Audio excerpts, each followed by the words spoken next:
Dress codes exist in nearly all religions. In particular, the head covering of women has been a part of Christianity and Judaism for thousands of years. But it's the dress code of Muslim women that is attracting so much attention in the Western world today. I was sort of mystified by the hijab. It's a very foreign concept to a Westerner, why people cover themselves like the Muslims do. But I understand now, being a Muslim, so. Jennifer Al-Sharif started covering her hair in 2005. She says she is one of many Muslim women who feel discriminated because of their religious dress. People automatically assume that I might be oppressed, or my husband forces me to wear the hijab, or I stay at home and cook all day. Like Jennifer, Ziaullah Khan also wears Islamic dress, while often covering his head. Once you don a hat or a beard or a long thobe or something like this, you just identify yourself with the way of life. I would be able to tell who's working in Kentucky Fried Chicken by the uniform that they're wearing. So obviously if they see me, hopefully that they recognize me, that I'm a Muslim.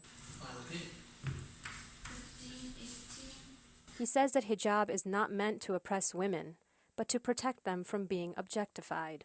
Definitely the Muslim woman, when she's covered, she's not submissive, she's not repressed, she's not oppressed. She is somebody who's actually going forward to say that I need to be dealt with as a human being and to talk to my brain rather than talking to my physical apparition.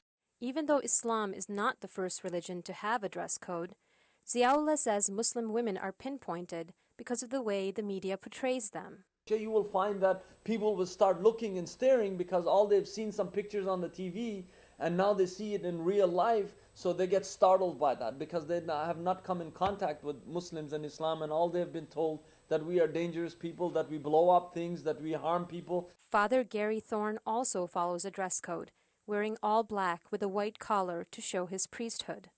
On special occasions, Thorne covers his head with a cap, while donning a long black gown called a cassock.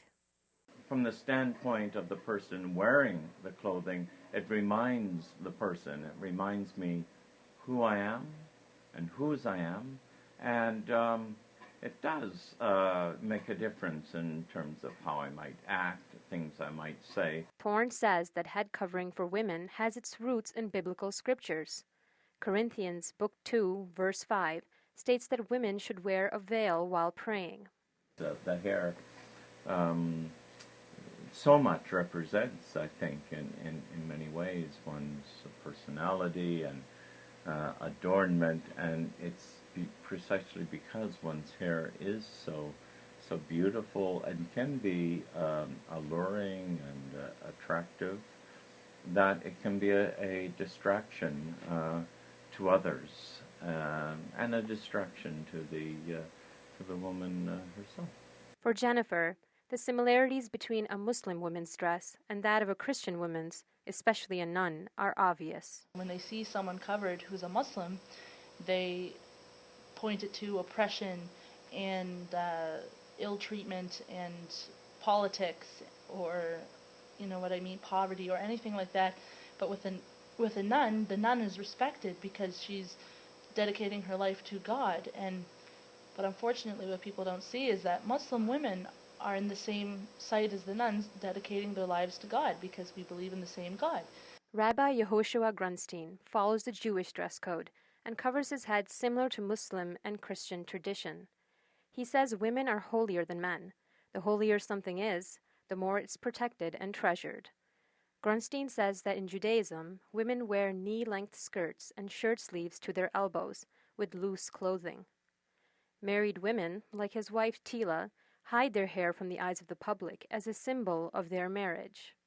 I'd say in the Western society, that's a good thing, you know. Not everybody knows what a ring means, and rings are easily taken off. And another idea is that, do you like to save your hair for your husband? So something special for your relationship to you and your husband. Tila says she's been stereotyped as being religious, but never faced discrimination. Not so for Muslim women, who are targeted more than men, says Ibrahim Muhammad. You may have seen him. He's known as the Dog Father and sells hot dogs outside of Dalhousie University. I just love the fact that people know me to be a Muslim when they see me, you know, because sometimes people I've never met before will say salam alaikum, and I'll say to them, how do you know I was a Muslim? He said, how do I know? The way you are dressed. Ibrahim wears Islamic attire daily, but says no one has ever confronted him about it. I like to call the Muslim woman a frontline soldier, because whenever there's problems with Islam, they like to go and attack the Muslim woman because they're the ones they can most identify right away, because most of the guys are running around looking like Hugo Boss and Calvin Klein. Like Muslim women, men also have to wear loose-fitting, respectable clothes. Additionally, many men also keep a beard as part of their religious dress and cover their hair out of respect for God. We have to see that the male has to also be modest in his dress.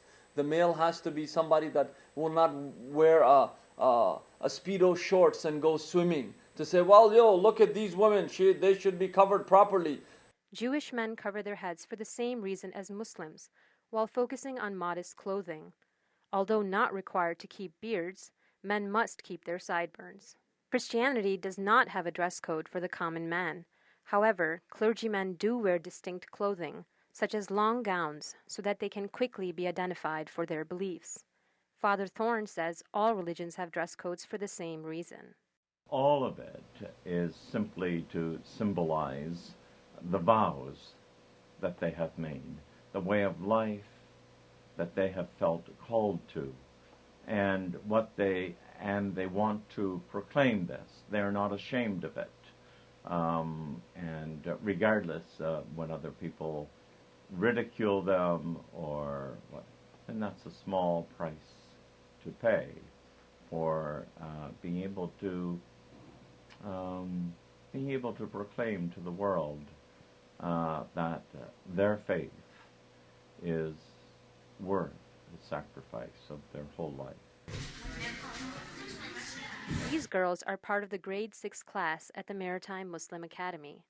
They are accepted for wearing head covering in school, but don't always get that tolerance from people once outside. I don't discriminate against anyone for their beliefs. For example, Sikh men cover their hair in a turban. Hindu women sometimes and often cover their hair as well. Nuns cover themselves as well.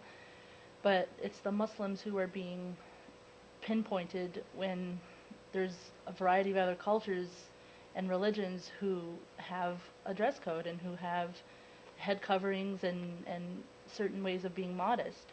We're pinned that way, unfortunately, and we're not, acknowledged for our beliefs and what our lifestyle is really supposed to entail.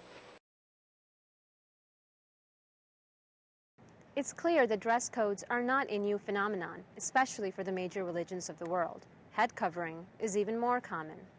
I started wearing hijab more than 6 years ago and have come to realize it's something I share with a lot of people throughout history, cultures, and religions. For OnTV.ca, I'm Isha Bassett.